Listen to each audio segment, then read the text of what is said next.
Bonjour à toutes et bonjour à tous. Bienvenue à ce nouveau webinaire Parlons RH. Aujourd'hui, j'ai le plaisir de recevoir Jean-Luc Zenoni pour parler de profil senior et de portage salarial. Bonjour Jean-Luc. Bonjour Manon, bonjour à tous. Merci d'être présent avec nous aujourd'hui.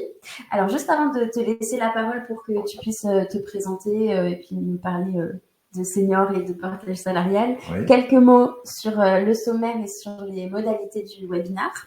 Donc, ce webinaire durera 45 minutes, comme tous les webinaires Parlons RH.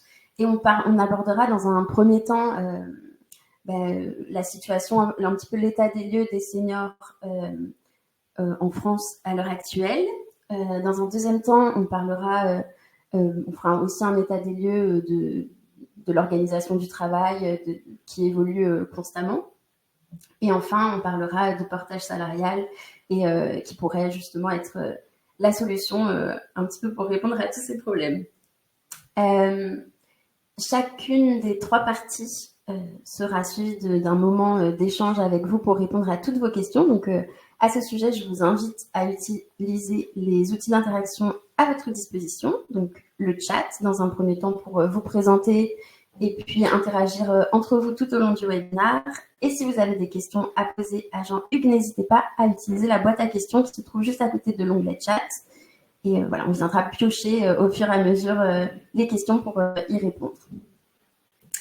Il me semble que j'ai fait le tour pour le sommaire et les modalités. Donc, tout de suite, Jean-Luc, je te laisse la parole pour nous dire un petit peu qui tu es, ce que tu fais et ce que vous faites chez Admission. Très bien, merci Manon. Merci à tous d'être présents. Moi, je suis ravi d'être là parce que dès qu'on parle RH, ça me parle beaucoup. Je suis donc Jean-Hugues Zenoni, je suis directeur portage salarial chez Admission Group. Admission, donc c'est une société de portage salarial, on en reparlera tout à l'heure. C'est une société qui appartient à un groupe qui est plus important, qui est plus gros, qui s'appelle freelance.com. Et globalement, c'est une société qui initie, anime, sécurise la relation d'un côté avec les entreprises et de l'autre côté avec des talents externes. Ça se traduit par le sourcing d'experts numériques, du portage salarial, dont on va parler plus en détail, et également du portage commercial. Alors, c'est une société qui a pris un certain essor, qui aujourd'hui fait 800 millions d'euros de chiffre d'affaires. Oui, c'est ça, 800 millions d'euros de chiffre d'affaires, ça bouge beaucoup, ça grossit énormément. On est présent en direct dans 7 pays en France, en Europe et donc à l'international, ce qui nous permet de répondre à des enjeux globaux, qui est très intéressant. On est localisé, pour information, à la Grande Arche de la Défense, donc très central au niveau des affaires en France. Et on est, je dirais, obsédé par l'envie de toujours apporter des solutions, comprendre la situation des indépendants en France notamment, et de leur trouver des solutions pour que les entreprises puissent interagir avec eux de façon très facilitée. Merci Jean-Hugues. Alors j'ai quelques petites questions sur Admission pour comprendre un petit peu mieux ce que vous faites, etc. Mais juste avant, est-ce que peut-être très rapidement donner une brève définition du portage salarial pour être sûr que tout le monde parte sur les mêmes bases? Oui, tout à fait. Je pense que c'est important. On en reparlera dans le courant de cette présentation, de ce webinaire, mais je pense qu'effectivement, c'est très important de comprendre comment ça fonctionne. En fait, c'est fait pour des personnes physiques, Monsieur Dupont, Madame Durand, qui souhaitent facturer ses prestations. Elle va trouver elle-même son client final. Elle va négocier les termes du contrat. Elle va négocier la durée du contrat, le montant journalier, le fameux TJM, plutôt journalier moyen. Elle va négocier également les délais de paiement.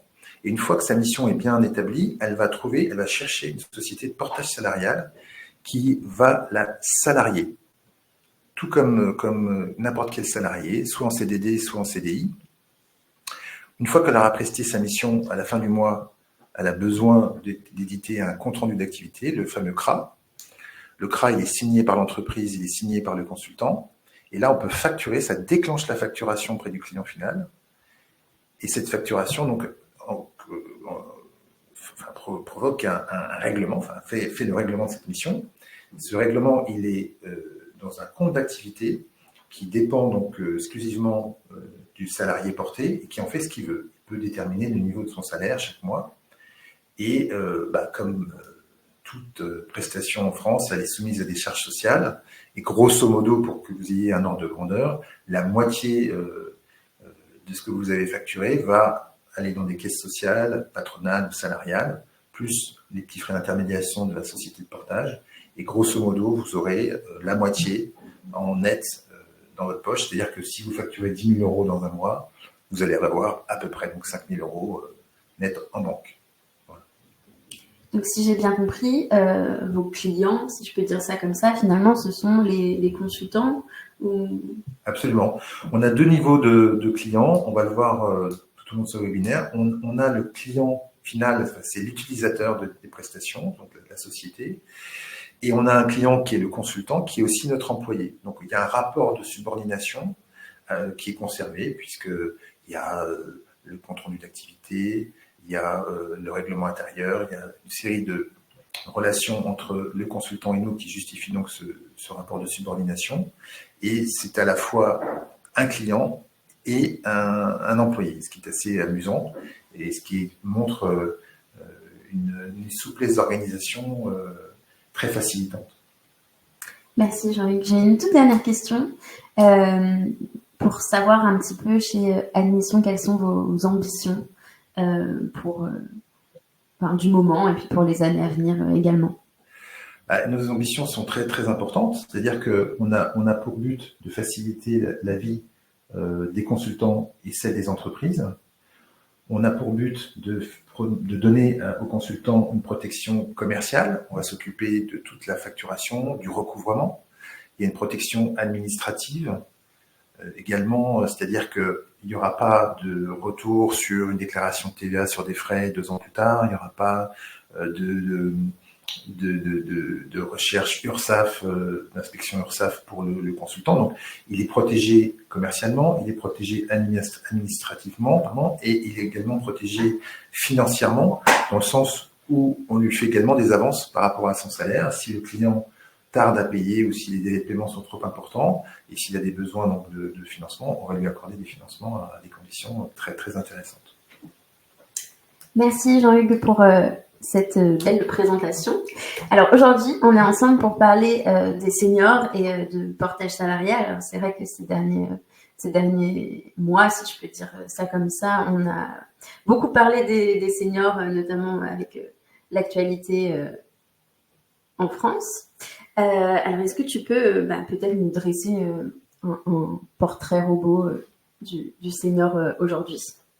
Oui, alors le portrait robot d'un senior, on le voit sur ce slide, c'est quelqu'un qui a environ 52 ans dans l'état d'esprit, dans l'estimation spontanée des gens qu'on a interrogés dans cette étude IFOP.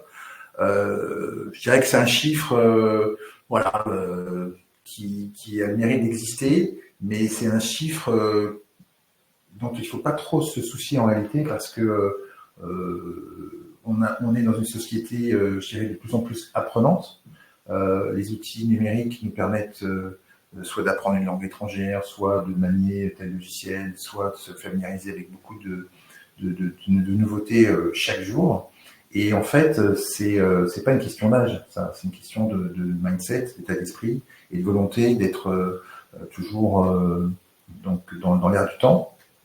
Et je crois que on va le voir tout au long de ce webinaire. En fait, la posture et l'état d'esprit des seniors aujourd'hui leur permettent plus que jamais d'être attractifs et de leur permettre d'avoir de l'employabilité. C'est-à-dire que le parcours traditionnel où on était un petit peu entre guillemets mis de côté parce que voilà on avait été dans une situation de décrochage. Je crois que ce phénomène il s'estompe de plus en plus. Il y a un engouement pour les technologies, les réseaux sociaux, la façon d'interagir ensemble qui permet à qui que ce soit, quel que soit son âge, d'être agile, d'être pertinent et de faire valoir son expérience. D'ailleurs, on le voit aussi dans ce slide, 41%, c'est très important et à la fois je trouve que c'est très rassurant. Des gens appréhendent un petit peu leur départ à la retraite. Alors ça, c'est assez amusant parce que moi, j'ai j'ai un âge où j'ai quelques amis à la retraite et qui faisaient partie de ces 41% et qui se disaient mon Dieu, mon réseau social, mes interactions professionnelles, mes coups d'adrénaline, etc. Je vais les perdre, c'est une catastrophe. Et puis en fait, quelques semaines après être parti à la retraite, se disent mais comment j'ai fait avant? C'est vachement bien maintenant. J'ai du temps pour moi, j'ai du temps pour ma femme, mes petits enfants, et je savoure énormément cette nouvelle vie. Donc voilà, il faut prendre avec précaution ce chiffre, même s'il est très intéressant. Et puis pour ceux qui ont soit l'envie, soit le besoin de travailler, on va le voir, il existe aujourd'hui et de plus en plus donc des solutions très facilitantes pour pouvoir continuer son activité professionnelle dans son domaine d'expertise. Je me permets de rebondir sur l'âge moyen où on est considéré senior, qui est de 52 ans. Ouais. J'ai l'impression, peut-être, qu'en France, il y a un petit peu à partir du moment où on est senior, on est quasiment à la retraite, on apporte moins à l'entreprise. Est-ce que c'est quelque chose qui est français, typiquement français, ou on retrouve ça aussi dans les autres pays? Alors, moi j'ai partagé mon expérience, c'est-à-dire que moi j'ai beaucoup travaillé avec des sociétés américaines, j'ai beaucoup passé de temps aux États-Unis notamment, et là-bas l'âge vraiment ne fait même pas partie du scope de réflexion, quoi. J'étais dans les grosses sociétés de télécom et je voyais arriver parfois en même temps une jeune femme de 24-25 ans et un monsieur de 58-60 ans.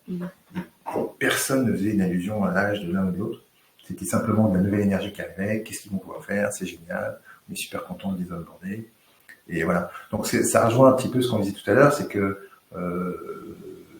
il faut sortir de ce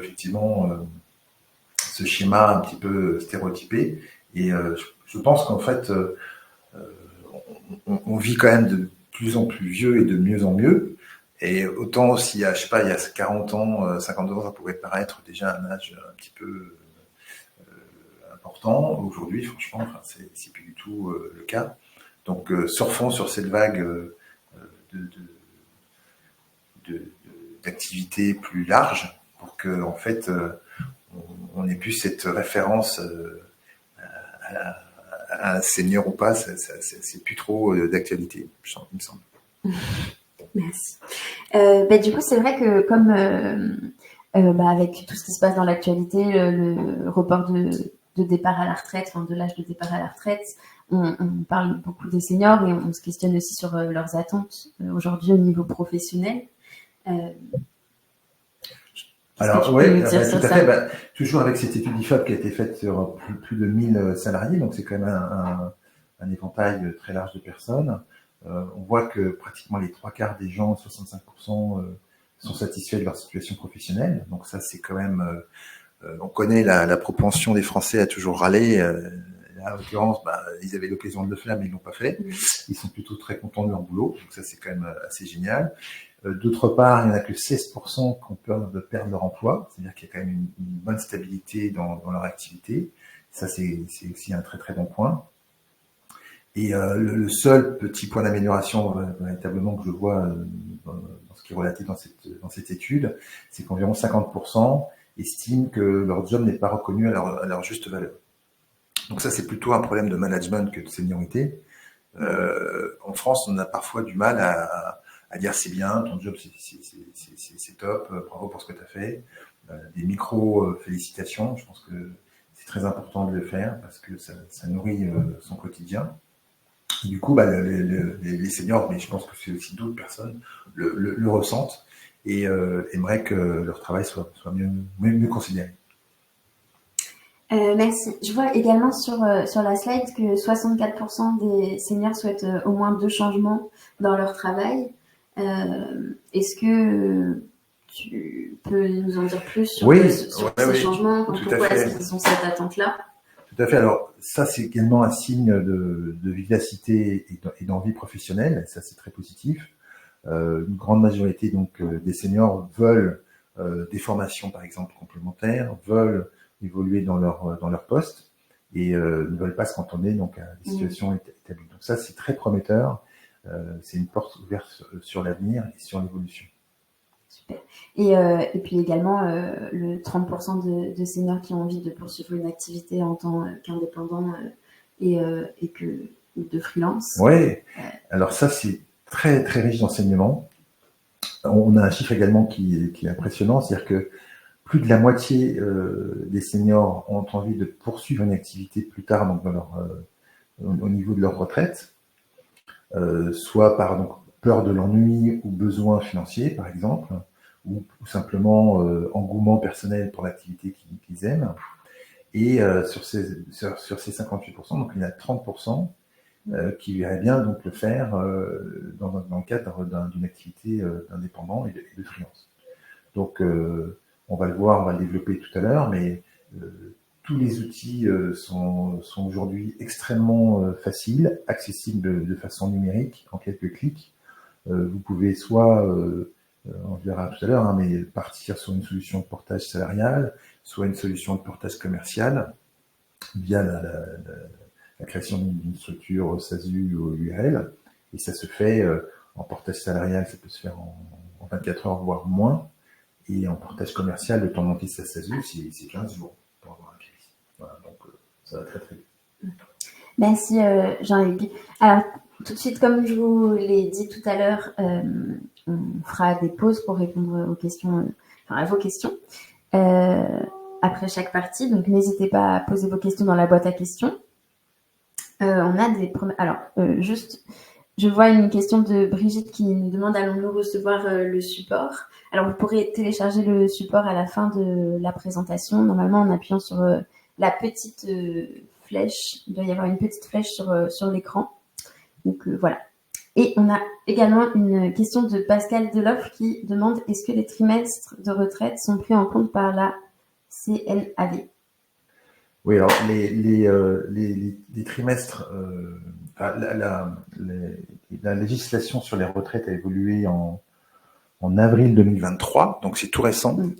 Après, ça devient un débat un peu technique, mais alors, si on a une retraite à taux plein, on peut facturer absolument ce que l'on veut, il n'y a pas de limitation.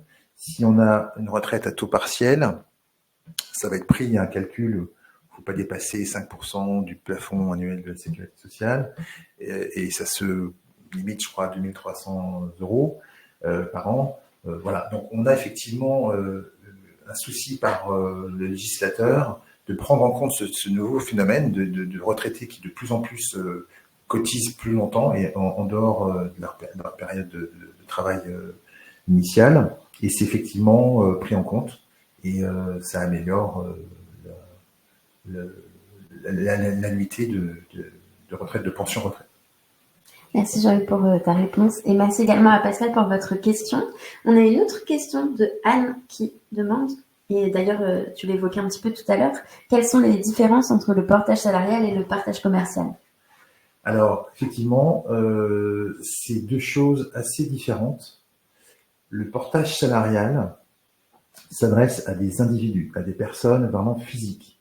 C'est une personne physique, c'est Monsieur Dupont, Madame Durand, comme je disais tout à l'heure, qui se dit tiens, moi j'ai une compétence dans l'ARH, par exemple, je vais, par exemple, si c'est dans le cadre d'une mission de management de transition, remplacer une RH qui est en congé maternité, prenons cet exemple, et pendant 6 mois, par exemple, je vais remplacer une RH, j'ai des compétences pour le faire. Donc moi, Madame Dupont, je vais aller faire cette mission, je vais me tourner vers une société de portage qui va éditer un contrat commercial qu'elle va donc faire partir à la société cliente.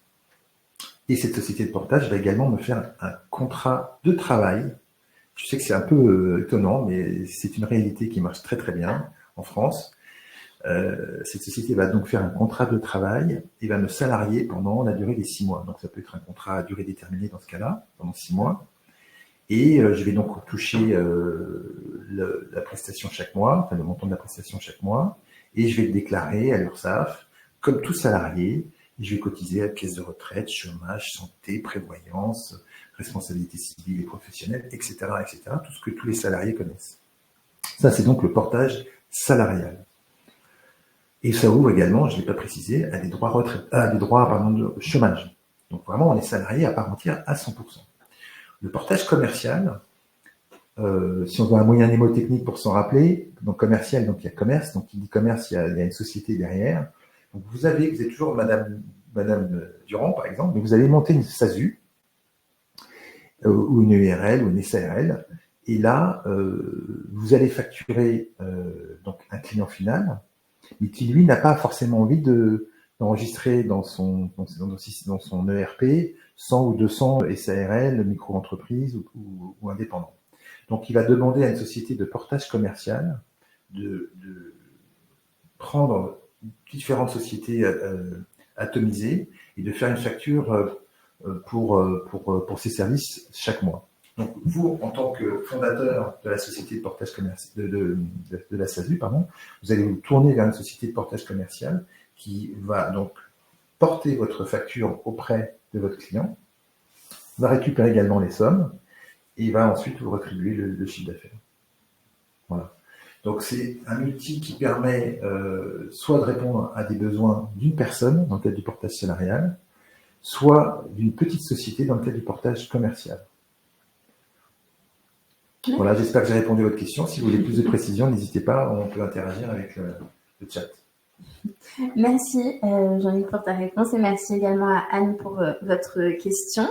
Alors, dans cette première partie, on a fait un petit état des lieux des seniors en France. On a vu qu'ils étaient enclins à continuer une activité professionnelle après leur départ en retraite, notamment en tant qu'indépendant ou en tant que freelance. Maintenant, on va faire plutôt un état des lieux du marché du travail aujourd'hui qui est en profonde mutation. Donc, Jean-Luc, je te laisse la parole pour...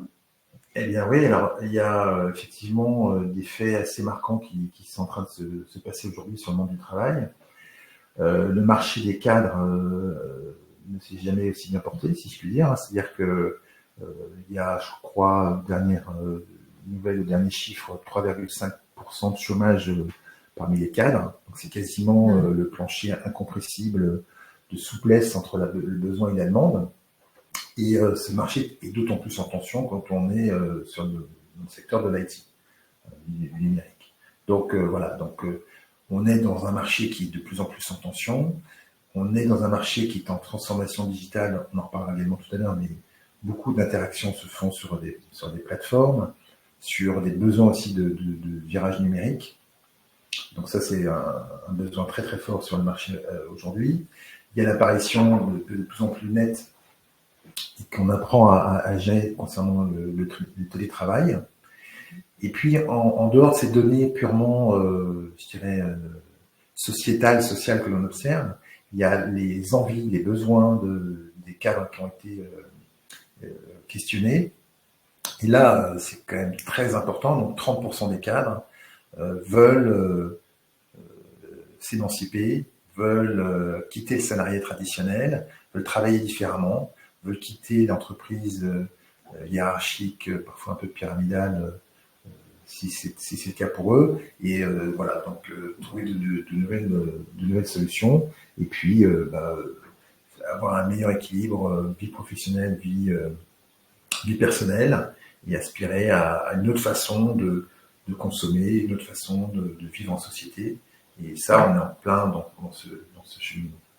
Et d'ailleurs, toutes ces envies, enfin ces nouveaux besoins, ça correspond aussi au fait que les schémas des entreprises sont en train d'évoluer petit à petit et on se dirige de plus en plus vers le Work 3.0. Ouais, j'adore ce slide. Parce que c'est vraiment ce qui se passe aujourd'hui. On est observateur. Et si on commente ce qu'on observe, voilà ce qui se passe. Donc, on l'a appelé le Work 1.0.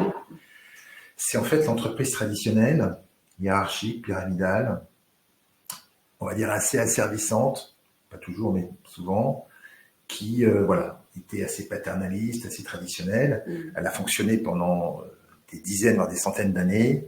Et en fait, on ne voyait pas trop ce qu'il pouvait y avoir d'autre. C'était comme ça. Mon grand-père avait travaillé comme ça, mon père avait travaillé comme ça, moi je travaillais comme ça. Finalement, c'est normal.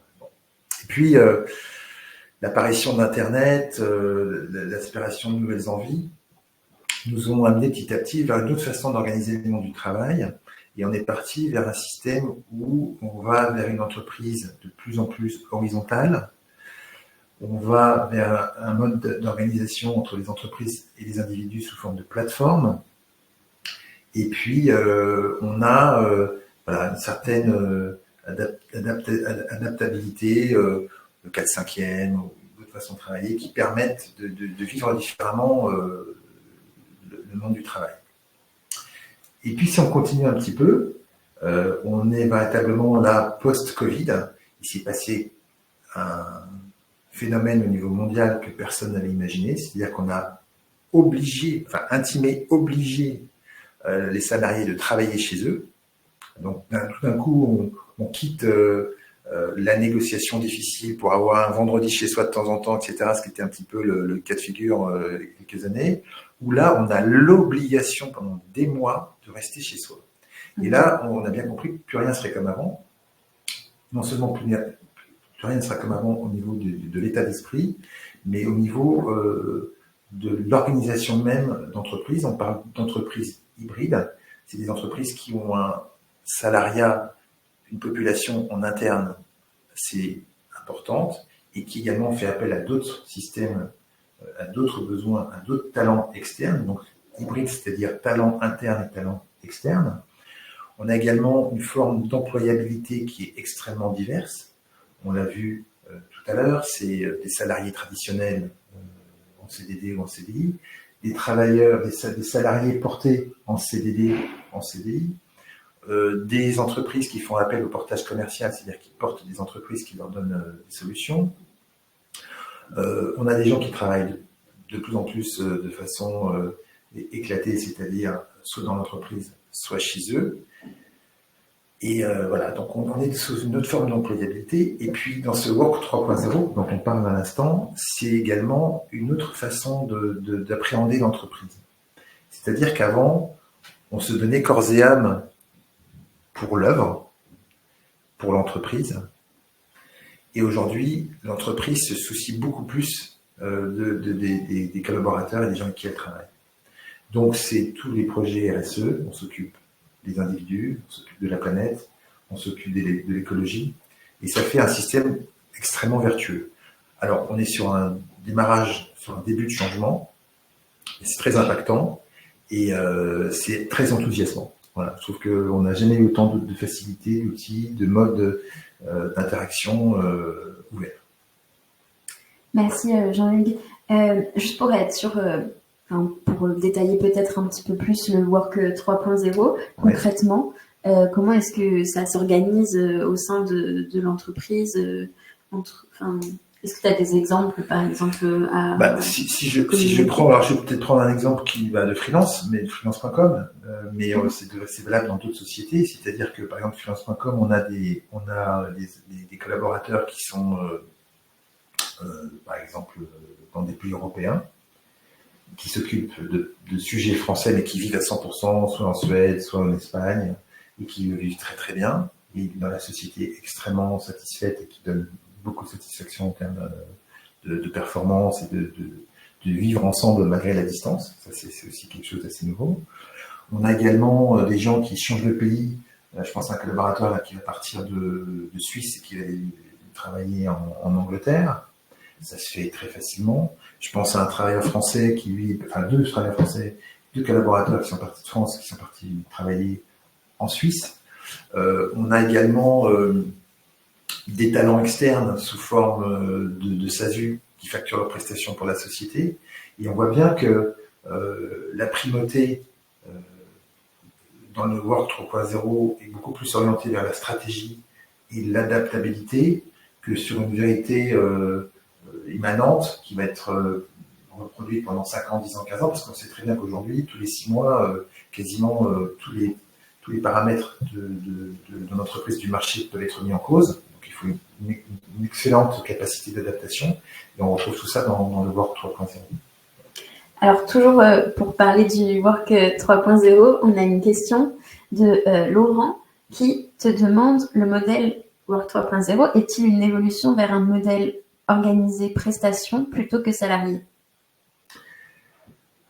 Alors, il est multiple, le 3.0. Donc, il accueille toute forme de compétences et de talents La prestation, elle peut être faite sous format de portage salarial, elle peut être faite sous format de portage commercial, elle peut être faite en direct par rapport à quelqu'un qui facturait directement par rapport à sa structure. Donc on y retrouve aussi bien des salariés que des indépendants qui ont monté leur structure. Et je dirais que l'essence même du 3.0, c'est d'accueillir de façon extrêmement vertueuse, avec beaucoup de protection et beaucoup de sens de bienveillance, les différents modèles.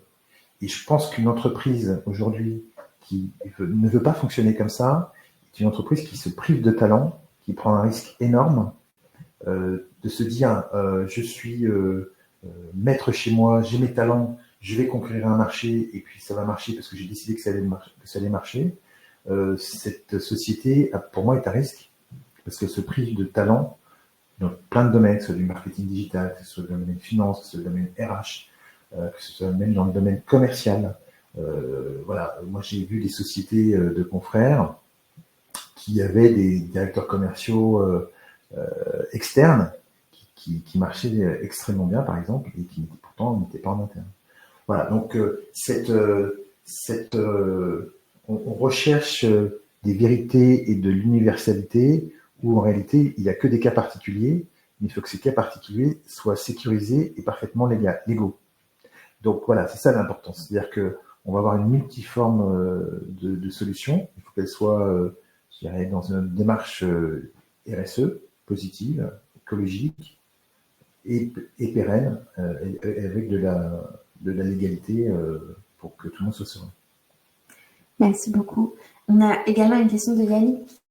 Pour trouver les opportunités de portage salarial, est-ce qu'il y a des offres qui sont publiées de manière groupée quelque part? Alors, absolument. Une entreprise de portage salarial, c'est régularisé par la loi, ne doit faire que du portage salarial. Elle n'a pas la latitude de pouvoir proposer des missions en direct et de le monnayer. Par contre, une entreprise de portage salarial peut se faire l'écho, elle peut se faire le porte-parole de missions dont elle a été mis au courant. Ça se fait fréquemment. Il y a également l'importance du réseau personnel. Ça, faut rappeler ses copains d'école, faut rappeler ses collègues de sociétés passées, faut rappeler son cousin, etc., etc. Enfin, vous connaissez comme moi donc toutes les possibilités qu'il faut utiliser. Il faut vraiment pas le minorer. Et après, il y a effectivement des plateformes spécialisées. Donc j'ai parlé de celle des confrères. Il y a par exemple le Hibou, il y a par exemple Malte, et puis il y a par exemple celle de freelance.com que je vous recommande, qui est très bien aussi, et qui vous permet d'avoir des offres en fonction de vos spécificités, de votre marché, de trouver parfois très rapidement des missions. Merci beaucoup. Alors, pour rentrer vraiment dans le cœur du sujet du portage salarial, comment est-ce que ça fonctionne concrètement? Alors, on a un schéma là qui est sympa, puisqu'il y a juste 1, 2, 3, donc en principe, on n'est pas trop largué. Donc, tout démarre par le consultant, le client, qu'on voit en vert sur ce schéma, qui va donc faire jouer son réseau, qui va faire jouer les différentes plateformes qu'il a à sa disposition, qui va se renseigner sur le marché et les missions qui sont donc dans son domaine d'activité. Une fois qu'il a trouvé cette prestation, donc, il va voir la société de portage, donc là, dans ce schéma, donc c'est admission, et il lui propose la mission qu'il a en cours et de la porter. Donc, il va y avoir l'édition d'un contrat commercial qui va stipuler donc la durée, le montant, les enjeux, enfin tout est précisé dans le contrat commercial. C'est un pilier de la relation. Les délais de paiement également. C'est ensuite envoyé au client final, à l'entreprise utilisatrice de ce système. Et puis, la société de portage va donc éditer un contrat de travail en bonne et due forme.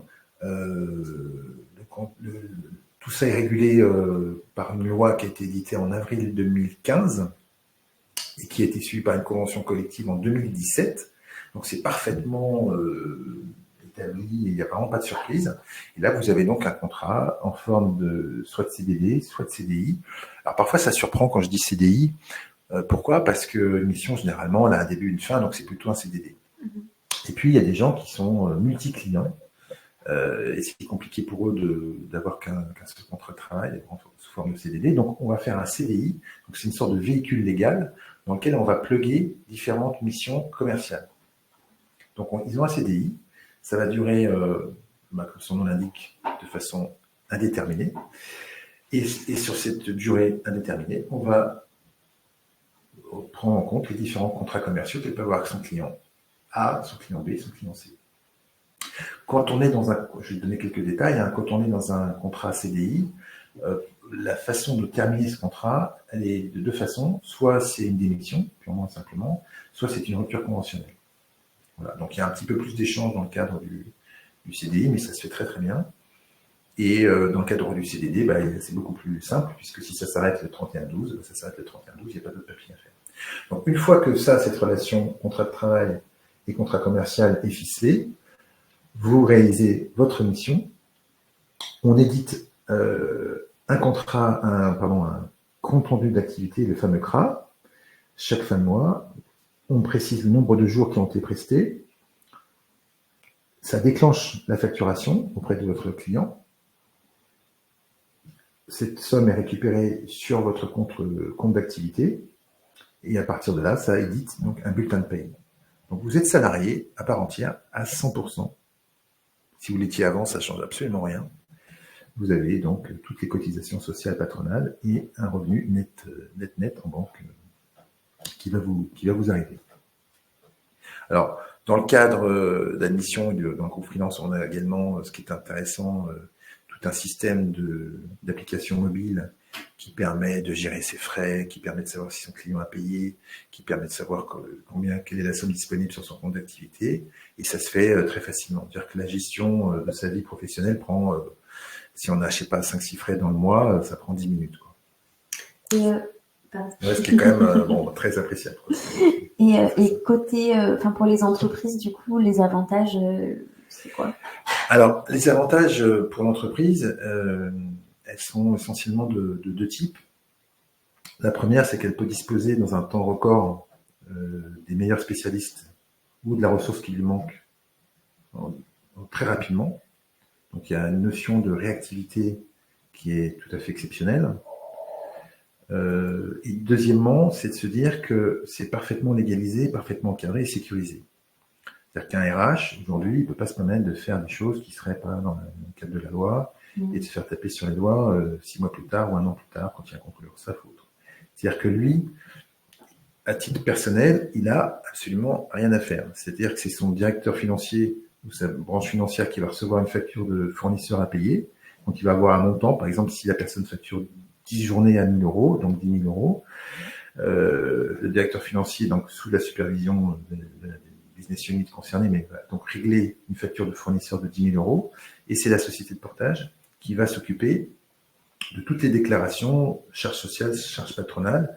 La société utilisatrice cliente finale, elle n'a rien à faire. Donc c'est quand même une souplesse et une sécurisation totale. Je précise que dans le cadre de la loi de 2015, c'est précisé, le portage salarial est une exclusion par rapport au délit de marchandage et prêt de main-d'œuvre illicite. Donc on n'est pas concerné par ce phénomène-là, donc c'est parfaitement sécurisé. Parfois il y a encore quelques freins qui subsistent, mais c'est dans la tête, faut les enlever, faut les mettre à la poubelle et puis les jeter, ça n'existe plus, c'est parfaitement légalisé et donc un responsable RH est parfaitement tranquille et sécurisé par rapport à cet outil.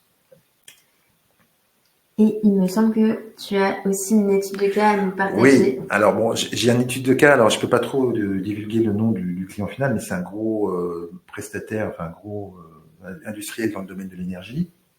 C'est quelqu'un qui a des milliers et des milliers de personnel, et effectivement, chaque fin d'année, il a un certain nombre de personnes qui doivent partir à la retraite, et parmi ces gens-là, il y a des gens qui ont des compétences, soit dans le domaine informatique, soit dans le domaine RH, soit même dans le business développement, qui ont vraiment des caractéristiques qui sont pas du tout rattrapables en quelques semaines. Donc ces gens-là continuent des prestations. Alors, parfois c'est 1 an, parfois c'est 2 ans, parfois c'est 3 ans. sur leur domaine de compétences historiques et peuvent transmettre aux gens qui sont dans leur service, dans leur ancien service, de récupérer leurs compétences. Donc là, c'est vraiment quelque chose qu'on vit de façon traditionnelle chez nous.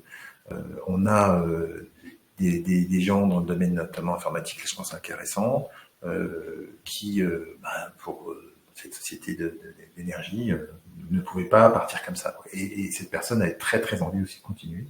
Donc ça s'est fait de façon très naturelle. Et ça, il y a encore, je dirais, 10 ans, c'était compliqué. C'était compliqué, c'était quasiment obligatoirement des gens qui devaient monter des sociétés externes. Donc c'est toujours possible effectivement aujourd'hui, mais voilà, dans le cadre du portage salarial, si on ne souhaite pas monter une société qui quand même présente quelques travaux, il faut faire appel souvent à un avocat, un expert comptable, déclarer au tribunal de commerce son activité, avoir un cabis, déclarer la TVA. Enfin bon, il y a quand même quelques paramètres de ce type-là qu'il faut prendre en compte, qui se font relativement facilement, mais qui sont quand même à prendre en compte. Alors que dans le cadre du portage salarial, on peut les faire très rapidement. Alors, normalement, si vous passez par le portage salarial, je vous dis tout, normalement, il y a 6 mois d'attente de carence entre la fin de votre activité et la reprise de votre activité sous forme de portage salarial. Il y a des exceptions si l'activité est urgente et exceptionnelle. Donc, après, c'est à discrétion. L'urgence, c'est exceptionnel. Chacun pourra évaluer les degrés d'urgence. Mais voilà. Donc, la seule contrainte, c'est en fin d'activité, si on travaille dans la même société, normalement, il y a 6 mois de carence à attendre, si ce n'est d'avoir une activité urgente et exceptionnelle. Merci, Jean-Luc.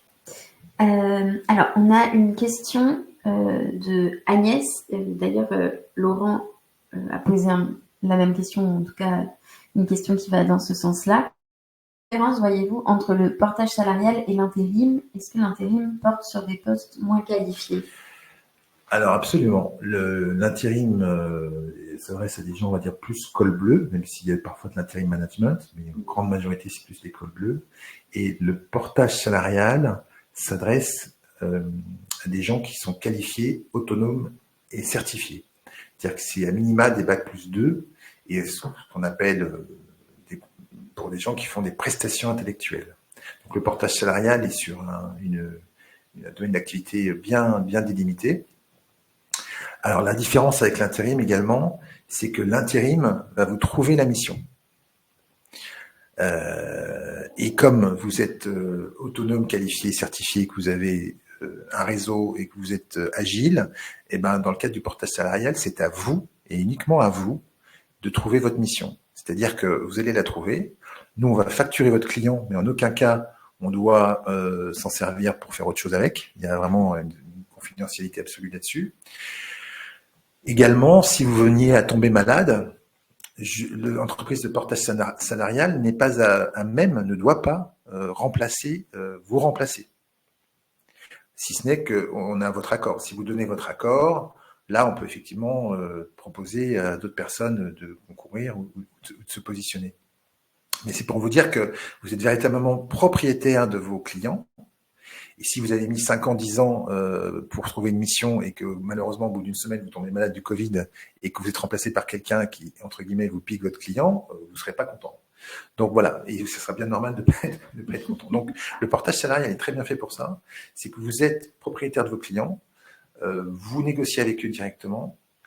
Si vous êtes parfois, ça peut arriver d'être un peu dans le doute, est-ce que je facture assez ou trop mon client, etc. Vous pouvez nous demander conseil parce que nous, on a une expérience maintenant sur une dizaine d'années, on a des milliers de consultants qui sont passés par nos services et on sait à peu près effectivement le taux moyen dans tel secteur, tel type d'expérience. Donc on peut vous conseiller. Mais c'est véritablement votre client et il reste votre propriété tout au long de la mission et même au-delà. Merci beaucoup. On va prendre une dernière question, puisqu'il va bientôt être l'heure de conclure. Une question de Maud qui demande comment l'entreprise peut trouver un consultant. Comment l'entreprise peut trouver un consultant? Alors, elle doit travailler sa marque employeur. Elle doit travailler son réseau aussi, parce que l'entreprise souvent fait partie de réseaux. Elle peut s'inscrire aussi sur des plateformes. Et voilà, je dirais que c'est essentiellement. Alors, si on parle de, j'ai pas demandé la précision, si c'est l'entreprise utilisatrice finale ou l'entreprise de portage salarial. Donc là, je pense que c'est l'entreprise utilisatrice finale. D'accord. Donc dans ce cas-là, effectivement, c'est sa marque employeur, c'est son réseau, c'est sa dynamique. C'est des salons, des publications, etc., des articles de blog. Si c'est une entreprise de portage salarial, c'est pareil, c'est exactement la même chose. Il faut qu'elle fasse vivre son entreprise, qu'elle rédige des articles de blog, qu'elle soigne sa marque employeur et qu'elle montre qu'elle a des points différenciants, facilitants et de sérieux par rapport aux confrères. Merci beaucoup Jean-Hugues et merci. Merci à toi Manon, merci à vous tous pour toutes ces questions. Attends, c'est pas fini, j'ai encore deux petites questions. Très bien. Avant de se dire au revoir.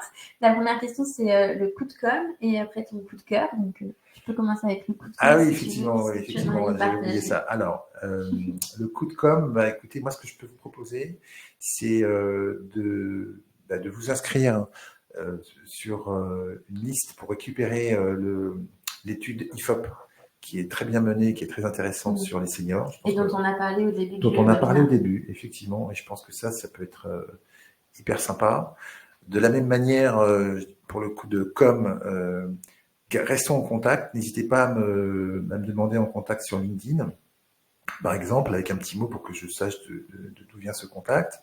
Et puis nous, on a une actualité, on fait des soirées, des pots, des colloques, des webinaires, des événements régulièrement. Donc, on sera ravis de vous inviter, de nourrir cette communauté.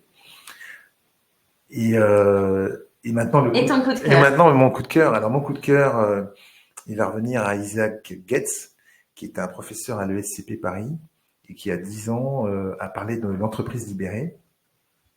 Et une entreprise qui donc donne beaucoup de latitude et de confiance aux collaborateurs, aux co-créateurs, et qui permet justement de travailler d'une forme beaucoup plus horizontale et de donner beaucoup plus d'envie d'avancer, de progresser, d'échanger avec d'autres collaborateurs, d'autres employés, co-créateurs de l'entreprise. Et je vous recommande des vidéos de ce monsieur Isaac Getz sur YouTube. Et puis également son acolyte Jean-François Zobrist, qui est l'ancien directeur d'une usine Flavie, qui même dans une usine a réussi à libérer ses ouvriers et à faire qu'ils soient beaucoup plus épanouis qu'à servi. Voilà. Merci beaucoup Jean-Luc d'avoir été présent avec nous aujourd'hui. Merci d'avoir partagé ton expertise avec nous. Merci beaucoup. Merci à vous également qui nous avez regardés et qui avez participé. Je vous souhaite une très bonne journée et je vous dis à bientôt. Merci, à bientôt. Au revoir.